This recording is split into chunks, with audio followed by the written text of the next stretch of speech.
friends, welcome to Thirumathi Kitchen. என் பேரு சத்யா. இன்னைக்கு நம்ம பார்க்க போறது தக்காளி வெங்காயம் இல்லாம உருளைக்கிழங்கு வறுவல் எப்படி செய்யலாம்னு தான் பார்க்க போறோம். வாங்க வீடியோக்குள்ள போலாம். அதுக்கு முன்னாடி எங்க சேனல் பிடிச்சிருந்தா லைக் பண்ணுங்க, ஷேர் பண்ணுங்க, சப்ஸ்கிரைப் பண்ணுங்க, மறக்காம பெல் பட்டனை பிரஸ் பண்ணுங்க. இந்த டிஷ் வந்து ரசம் சாதம், தயிர் சாதம், சாம்பார் சாதம் எல்லாத்துக்கும் சூப்பரா இருக்கும். வாங்க வீடியோக்குள்ள போலாம். ஃபர்ஸ்ட் 3 டேபிள் ஸ்பூன் எண்ணெய் விட்டுக்கோங்க.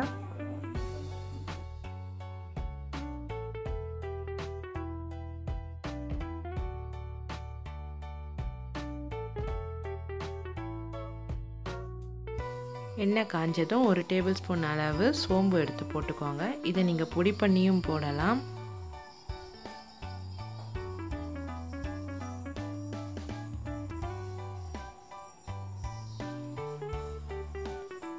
அதே மாதிரி 1 டேபிள் ஸ்பூன் அளவு உளுத்தம்பருப்பு போட்டுக்கோங்க.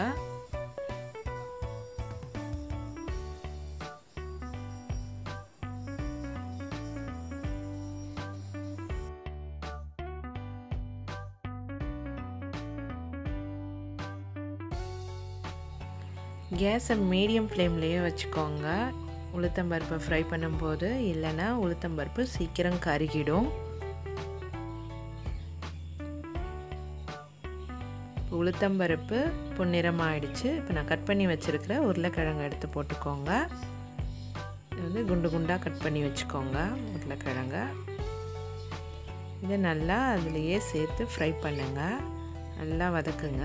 அந்த உருளைக்கிழங்கு வந்து நிறம் மாறும், ஒரு மாதிரி டல் கலரில் மாறும். அப்போ தான் வந்து நீங்கள் நல்லா வதங்கி வரும்.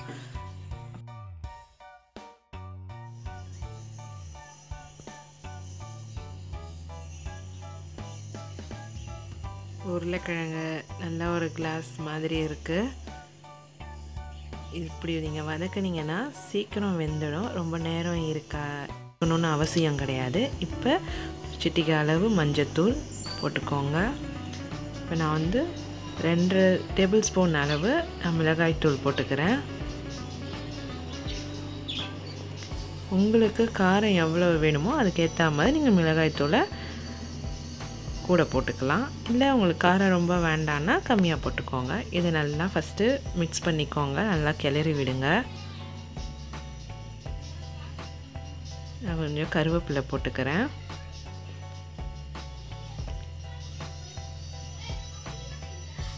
இப்போ வந்து நான் உருளைக்கிழங்கு வந்து மூழ்கிற அளவு தான் நான் தண்ணி ஊற்றுவேன். ரொம்ப தண்ணி ஊற்ற வேண்டாம். இதை பாருங்கள், நல்லா மூழ்கி இருக்குது உருளைக்கிழங்கு.